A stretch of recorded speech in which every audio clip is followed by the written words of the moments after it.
Okay, ഈ വീഡിയോയിൽ നമ്മൾ FIR filter design using frequency sampling method പഠിക്കാൻ പോകുന്നുണ്ട്. കഴിഞ്ഞ വീഡിയോയിലൊക്കെ വിൻഡോയിങ് മെത്തേഡ്സ് നമ്മൾ പഠിച്ചായിരുന്നു. അപ്പോൾ സീരീസ് ടെസ്റ്റിൽ ഞാൻ ചോദിച്ചായിരുന്നു ഫ്രീക്വൻസി സാമ്പിളിംഗ് മെത്തേഡ് അടുത്തിരുത്തി പഠിപ്പിച്ചായിരുന്നു. ജസ്റ്റ് ഒരു വീഡിയോ ആക്കി വെക്കാമെന്ന് വിചാരിക്കുന്നുണ്ടായിരുന്നു. ഇപ്പോൾ നമ്മൾ ഫ്രീക്വൻസി സാമ്പിളിംഗ് മെത്തേഡിൽ ആദ്യം കാണാൻ പോകുന്ന പ്രോബ്ലം ഈ പ്രോബ്ലമാണ്. Determine the impulse response H of n of a filter having the desired frequency response e raised to minus j n minus omega divided by 2. Okay, n minus omega divided by 2. N minus omega divided by 2. Okay, n minus e raised to minus j n minus 1 omega divided by 2. For omega will be from 0 to pi by 2, else it will become equal to 0. That is pi by 2 to pi, it will be 0. M is equal to n is equal to 7 using frequency sampling approach. Okay, so we have to determine the impulse response H of n. Okay, so first of all, what we are supposed to do, we have to find out HD of e raised to j omega. N is given, so substitute that n minus 1, 7 minus 1 omega divided by 2, that is 3 omega, 6 omega divided by 2, that is 3 omega. So e raised to minus j 3 omega. Okay, and the name of the method is a frequency sampling method. Okay, so once you are sampling, what is meant by sampling? Sampling is wherever you see this omega, that you have to, omega means for a continuous signal ആണ്. അത് നമ്മൾ എന്താണ് sample ചെയ്യുന്നുണ്ട്. എങ്ങനെയാണ് sample ചെയ്യുന്നത്? Omega ഉള്ള സ്ഥലത്ത് 2 pi k divided by n substitute ചെയ്താൽ മതി. ഓക്കെ, അപ്പൊ 2 pi k divided by n, n നമുക്ക് അറിയാമല്ലോ, n is 7 ആണ്. So e raised to minus 3 into 2 pi k divided by 7 ആണ്. സോ 6 pi ആണ് ന്യൂമറേറ്ററിൽ, e raised to minus j 6 pi k divided by 7. So limit and all change 0 to pi by 2 omega, and whereas pi by 2 to pi, it will become equal to 0. So instead of omega, I am writing it as 2 pi k divided by 7. 2 pi k divided by 7 here. Okay, so now the continuous function will become a discrete function, hd of k. hd of k, you should not call hereafter hd of e raised to j omega. നമ്മൾ sampling ചെയ്ത ശേഷം നമ്മൾ വിളിക്കേണ്ടത് hd of k എന്നാണ് വിളിക്കേണ്ടത്, അല്ലാതെ hd of e raised to j omega എന്ന് വിളിക്കാൻ പാടില്ല. ഓക്കെ, അതാണ് ഇവിടെ ഈക്വൽ ടു പറഞ്ഞ് എഴുതിയിരിക്കുകയാണ്, നിങ്ങൾ മനസ്സിലാക്കാൻ വേണ്ടി എഴുതിയിരിക്കുകയാണ്. അപ്പൊ നമുക്ക് വേണമെങ്കിൽ ഒരു കാര്യം ചെയ്യാം, ഞാനിത് ജസ്റ്റ് ഫോർ അണ്ടർസ്റ്റാൻഡിങ് എഴുതിയിരിക്കുകയാണ്. ഇങ്ങനെ എഴുതുന്നത് hd of k is equal to എന്നൊക്കെ പറഞ്ഞ് ഈ ഫംഗ്ഷൻ അങ്ങനെ ഒന്നുകൂടി ഇങ്ങനെ എഴുതിയാൽ മതി. സോ അടുത്ത് നമുക്ക് അറിയാമല്ലോ, h of n കണ്ടുപിടിക്കാനാണ് നമ്മൾ ഉദ്ദേശം. അപ്പൊ m is equal to n is equal to 7 എന്ന് പറയുന്നത് ഒരു ഓഡ് നമ്പർ ആണ്. അപ്പൊ നമ്മൾ ഈ ഫോർമുല ആണ് യൂസ് ചെയ്യുന്നത്. 1 by m h of 0, this is h of 0, h of 0 into h of 0. Okay, this is h of 0 ആണ്. Okay, so h of 0 plus 2 into sigma k is equal to 1 to m minus 1 divided by 2 real of h of k e raised to j 2 pi k n 2 pi by n k n. This is the formula. Okay, so അപ്പോൾ നമ്മൾ വന്നിട്ട് എന്തുണ്ട്, സമ്മേഷന്റെ upper limit എന്ന് പറയുന്നത് 7 minus 1 divided by 2 3 ആണ്. So അപ്പോൾ നമ്മൾ k is equal to 1 to 3 എന്ന് പറഞ്ഞു എഴുതുന്നത് real of e raised to minus j 6 pi by 4. h of k എന്ന് പറയുന്നത് നമ്മൾ നേരത്തെ കണ്ടുപിടിച്ചിരിക്കുകയാണ്, ഈ സാധനമാണ്.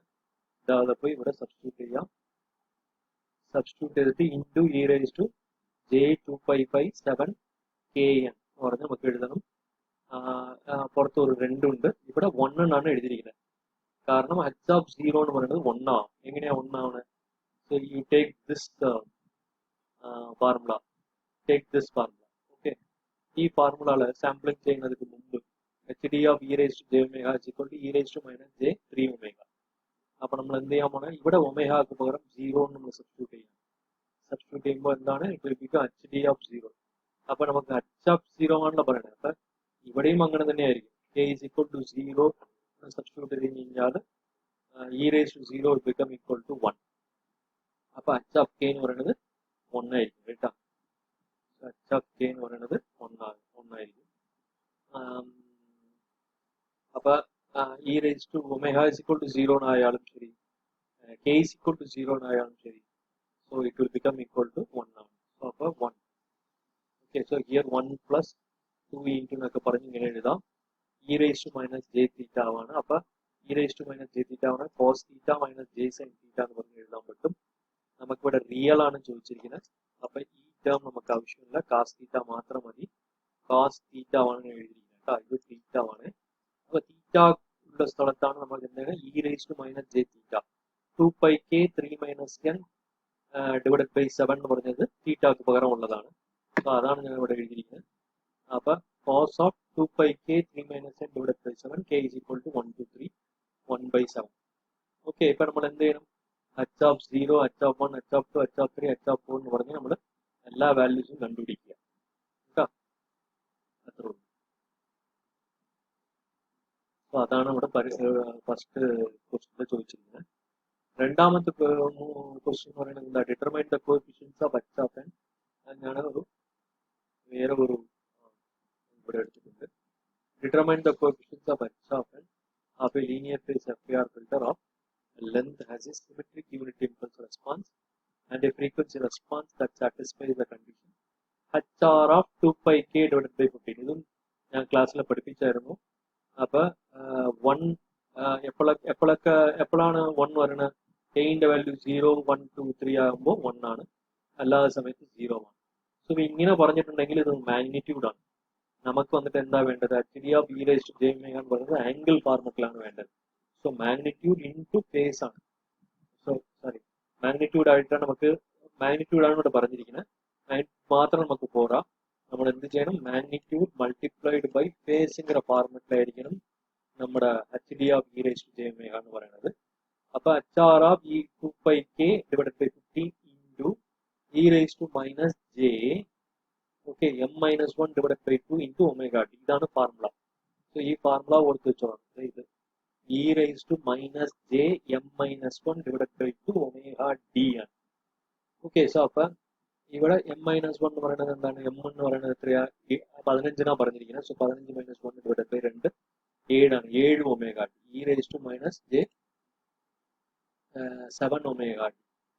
Okay, so e raised to minus j 7 omega t നമുക്ക് കിട്ടിയിട്ടുണ്ട് കേട്ടോ. അപ്പൊ ഇത് വന്നിട്ട് ഇതിന്റെ വാല്യൂ എത്രയാ? എപ്പോഴും 1 തന്നെയായിരിക്കും. സോ ഇപ്പോൾ 1 എന്നൊക്കെ പറഞ്ഞ് എഴുതാം. അടുത്ത സ്റ്റെപ്പ് 2 എന്നാണ് നമുക്ക് ചെയ്യേണ്ടത്. ഇത് സാമ്പിൾ ചെയ്യണം. സാമ്പിൾ ചെയ്യണമെങ്കിൽ എന്ത് ചെയ്യണം? ഒമേഗ ഡി ഉള്ള സ്ഥലത്ത് 2 പൈ എന്തായിരുന്നു നമ്മൾ ഫോർമുല നേരത്തെ പഠിച്ചത്? 2 pi k divided by m എന്നാണ് നമ്മൾ പഠിച്ചത് അല്ലേ? So I will show that to you. ഇതിനകത്ത് നോക്കിക്കഴിഞ്ഞാൽ അറിയാൻ പറ്റും 2 pi k divided by n എന്നാണ് നമ്മൾ പറഞ്ഞിരിക്കുന്നത്. എൻ അല്ലെങ്കിൽ എം. സോ ഈ ഫോർമുലയാണ് നമ്മൾ ഇവിടെ യൂസ് ചെയ്തിരിക്കുന്നത്. അപ്പൊ എന്താ ചെയ്യാൻ പോണ?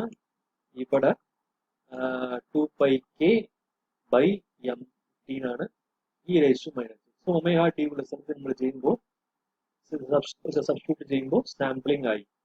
ഓക്കെ, സാമ്പിളിംഗ് ആയപ്പോൾ e raise to minus j 14 pi divided by 15 k ആണ്.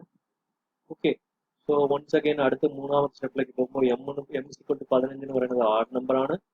ഫോർമുല നേരത്തെ പഠിച്ച ഫോർമുല തന്നെ യൂസ് ചെയ്യുക. അവിടെ വന്നിട്ട് എന്താ പറയാ, ഈ സാധനം നമുക്ക് അങ്ങനെ സബ്സ്റ്റിറ്റ്യൂട്ട് ചെയ്യാം. സബ്സ്റ്റിറ്റ്യൂട്ട് ചെയ്തിട്ട് ഒറ്റ എക്സ്പോണൻഷ്യൽ ടേം ആയിട്ട് എഴുതണമെങ്കിൽ എന്ത് ചെയ്യണം? ഈ റേസ് ടു 2 പൈ കെന് കോമൺ ആയിട്ട് എടുക്കണം. ഇവിടുത്തെ 2 പൈയും കെ കഴിഞ്ഞ പ്രോബ്ലത്തിൽ ഞാൻ പറഞ്ഞായിരുന്നു, ഓർക്കുന്നില്ല. സോ അപ്പൊ കഴിഞ്ഞ പ്രോബ്ലത്തിലും ഇത് തന്നെയാണ്.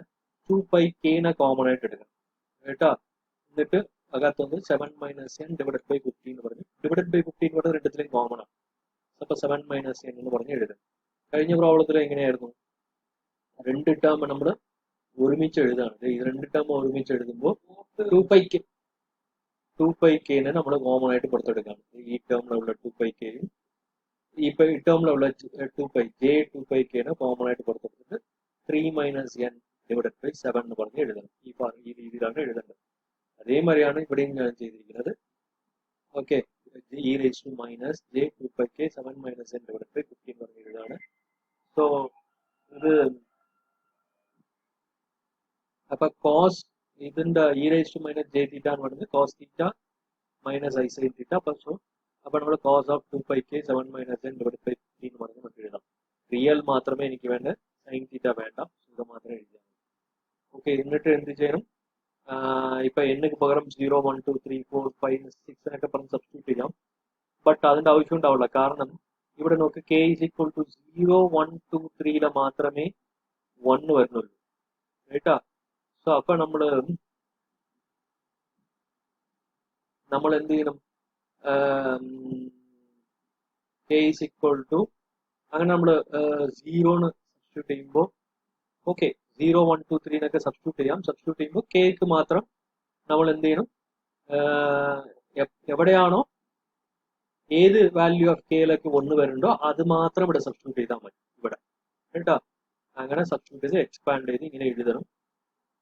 കാൽക്കുലേറ്റർ അടിക്കുമ്പോൾ നമുക്ക് കിട്ടുന്ന ആൻസർ ആണ് h of 0 h of 1 h of 2 എന്നൊക്കെ പറഞ്ഞു എഴുതുന്നത്. ഓക്കെ, സോ ഇത് അടുത്ത പ്രോബ്ലം ആണ്. സോ ഈ പ്രോബ്ലം എന്ന് പറയുന്നത് using frequency sampling method design band pass filter. Band pass filter sampling frequency എല്ലാം വന്നിട്ട് അനലോഗ് ഫ്രീക്വൻസി ആയിട്ട് പറയേണ്ടത് ഡിജിറ്റൽ ഫ്രീക്വൻസി ആയിട്ട് മാറ്റാനുള്ള ഫോർമുല ആണ് 2πf ഡിവൈഡഡ് ബൈ fs. ക്ലാസ്സിൽ പഠിപ്പിച്ചിട്ട് ഒമേഗ c1 എന്ന് പറയുന്നത് 2π into 1000 divided by 8000, that is pi by 4, that is 0.255. ഇത് വന്നിട്ട് 0.755. സോ ഇത് മാറ്റിയ ശേഷം നമ്മൾ എന്ത് ചെയ്യണം? ഏത് വാല്യൂവിലൊക്കെ ഏത് കെ വാല്യൂവിലൊക്കെ 1 വരുന്നുണ്ട്, ഏത് കെ വാല്യൂവിലൊക്കെ 0 വരുന്നുണ്ട് കണ്ടുപിടിക്കാനുള്ള ഫോർമുല ആണ് ഈ ഫോർമുല. അപ്പൊ ഓരോരോ കെ വാല്യൂക്കും ഈ formula k is equal to 0 ഇവിടെ സബ്സ്റ്റിറ്റ്യൂട്ട് ചെയ്യുക, ഒരു ആൻസർ കിട്ടും. k is equal to 1 substitute ചെയ്യുക, ഒരു ആൻസർ കിട്ടും. സോ അങ്ങനെ എല്ലാ വാല്യൂസും കണ്ടുപിടിക്കുമ്പോൾ നോക്കി കഴിഞ്ഞാൽ 0.285 ആണ് നമുക്ക് എഴുതിയിരിക്കുന്നത് ഇവിടെ കിട്ടുന്നത്. സോ 0.285 എന്ന് പറയുന്നത് 0.25 പൈക്കും 0.75 ഇടയ്ക്കുള്ള വാല്യൂ ആണോ എന്ന് ചെക്ക് ചെയ്യാൻ. ഓക്കെ, വാല്യൂ ആണോ എന്ന് ചെക്ക് ചെയ്യാൻ. 0.255 0.755. സോ ഓബിയസ്ലി ഇത് രണ്ടത്തിന്റെ ഇടയ്ക്കുള്ള വാല്യൂ ആണ്. അപ്പൊ ഇതുകൊണ്ട് ഇത് പാസ് ബാൻഡ് ആണ്. ഓക്കെ, ഇത് അടുത്ത് 0.571 ഇത് എന്താണ്? ഇതിന്റെ ഇടയ്ക്കുള്ള വാല്യൂ ആണ്, അത് പാസ് ബാൻഡ് ആണ്. ഇത് പാസ് ബാൻഡ് ആണ്, ഇതും പാസ് ബാൻഡ് ആണ്. സോ അടുത്ത് വന്നിട്ട് എന്താണ്? 0.855 ഇത് സ്റ്റോപ്പ് ബാൻഡ് ആണ്. ഓക്കെ, അടുത്ത് നമുക്ക് നോക്കുമ്പോൾ 1.1435 എന്ന് പറഞ്ഞ് കിട്ടുന്നുണ്ട്. അത് പയ്യെക്കാട്ടിലും കൂടുന്നുണ്ട്. അതുകൊണ്ട് -2π ചെയ്യുമ്പോൾ ആ കിട്ടുന്ന വാല്യൂ വന്നിട്ട് മൈനസ് ബോദർ ചെയ്യണ്ട. കിട്ടുന്ന വാല്യൂ ഇതിന്റെ ഇടയ്ക്ക് ഉണ്ടോ എന്ന് നോക്കിയിട്ട് സ്റ്റോപ്പ് ബാൻഡോ പാസ് ബാൻഡോ എന്ന് പറയുന്നത് ഈ പറഞ്ഞ ഈ 3 വാല്യൂക്കും കണ്ടുപിടിച്ചിട്ട് നമുക്ക് ഇത് കിട്ടി കഴിഞ്ഞാൽ ബാക്കി നേരത്തെ ചെയ്ത മാതിരി തന്നെ ചെയ്യുക. Okay, thank you. സോ അപ്പൊ HR of ഒമേഗ നമുക്ക് കിട്ടിയിട്ടുണ്ടല്ലോ. അപ്പൊ നമ്മൾ HD of e raised to j omega എന്ന് പറയുന്നത് എന്താണ്? 1 into നമുക്ക് HR of ഒമേഗ 1 എന്നാ കിട്ടിയിരിക്കുന്നത്. നമുക്ക് വന്നിട്ട് മാഗ്നിറ്റ്യൂഡ് ഇൻറ്റു ഫേസ് ഫോർമാറ്റിലാണ് വേണ്ടത്. അപ്പൊ e raised to minus j m minus 1 divided by 2 omega t എന്ന് പറഞ്ഞ ആ രീതിയിൽ എഴുതുമ്പോൾ നമുക്ക് m എന്ന് പറഞ്ഞ വാല്യൂ സബ്സ്റ്റിറ്റ്യൂട്ട് ചെയ്തിട്ട് -1 divided by m എന്ന് പറയുന്നത് 7 ആണെന്നുണ്ട് 7 - 1 divided by 2 6 3. സോ ഇത് നമുക്ക് കിട്ടി HD of e raised to j omega. ഇത് സാമ്പിൾ ചെയ്തിട്ട് പഴയ രീതിയിൽ അങ്ങനെ തന്നെ ചെയ്യുക കേട്ടോ.